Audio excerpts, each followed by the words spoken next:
আসসালামু আলাইকুম এভরিওয়ান।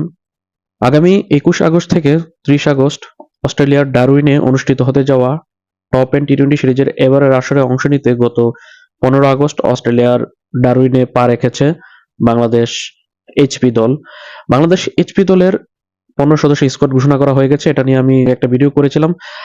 এছাড়াও এবারে টপ 10 সিরিজে বাংলাদেশ এইচপি দলের ম্যাচগুলোর সময়সূচি নিয়েও আমার ভিডিও করা আছে। তবে আজকের এই ভিডিওতে স্কোয়াড সময়সূচির পাশাপাশি কোন চ্যানেলে আপনারা খেলাগুলো দেখবেন সকল কিছু ছোট করে আপনাদেরকে জানানোর চেষ্টা করব।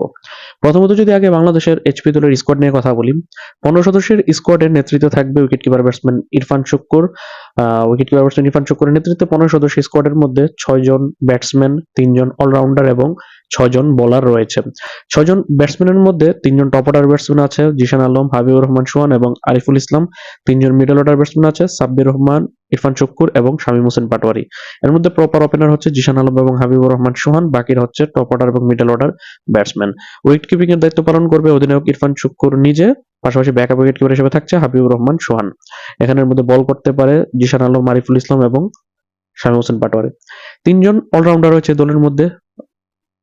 Spin allrounder S M Mehrab Hossain, spin allrounder Samiun Bashir Ratul এবং পেস অলরাউন্ডার আব্দুল গাফার সাকলাইন। 2 জন হচ্ছে স্পিন অলরাউন্ডার এবং 1 জন হচ্ছে পেস অলরাউন্ডার।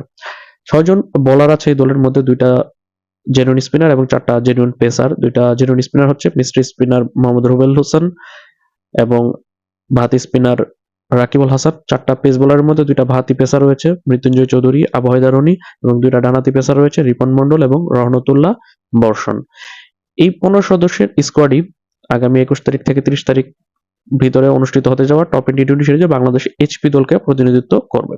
এখন কথা হচ্ছে বাংলাদেশ এইচপি দলের ম্যাচগুলো কবে কখন অনুষ্ঠিত এবং কয়টা ম্যাচ খেলবে। 9 দলের অংশগ্রহণে এবারের টপ 10 সিরিজে লিগ পর্বে মোট 27টি ম্যাচ অনুষ্ঠিত হবে এবং প্রত্যেকটি দল 6টা করে ম্যাচ খেলবে 21 থেকে 29 আগস্টের মধ্যে। বাংলাদেশের ম্যাচগুলো অনুষ্ঠিত হবে আগামী 22 আগস্ট দুপুর 2টা 30 মিনিটে নেপাল জাতীয় দলের বিপক্ষে, 23 আগস্ট দুপুর 1টা 30 মিনিটে হোবার্ট হ্যারিকেন্সের বিপক্ষে, 24 আগস্ট সকাল 11টায় ক্রিকেট ভিক্টোরিয়ার বিপক্ষে, 25 আগস্ট বিকেল 3টা 30 মিনিটে অ্যাডিলেড স্ট্রাইকার্সের বিপক্ষে।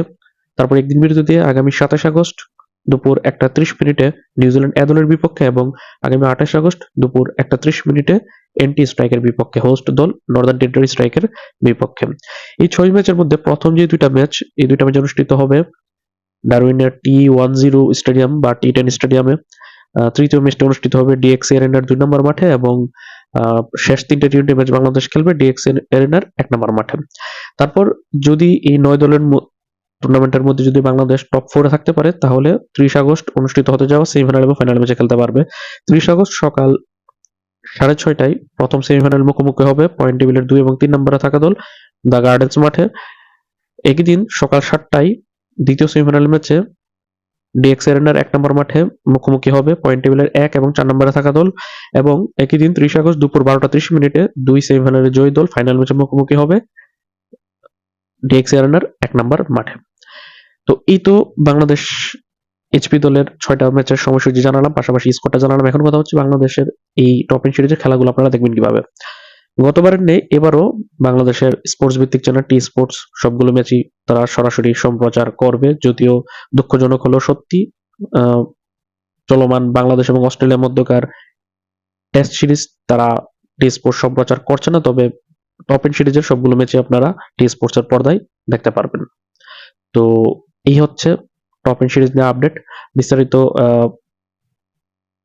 আরো কিছু তথ্য নিয়ে টপ 10 সিরিজের আগে 15 সদস্য স্কোয়াডে থাকা ক্রিকেটারদের বর্তমান ফর্ম নিয়ে কথা বলবো।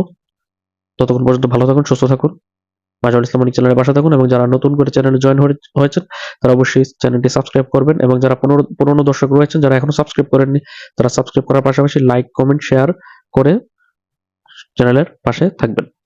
আল্লাহ হাফেজ।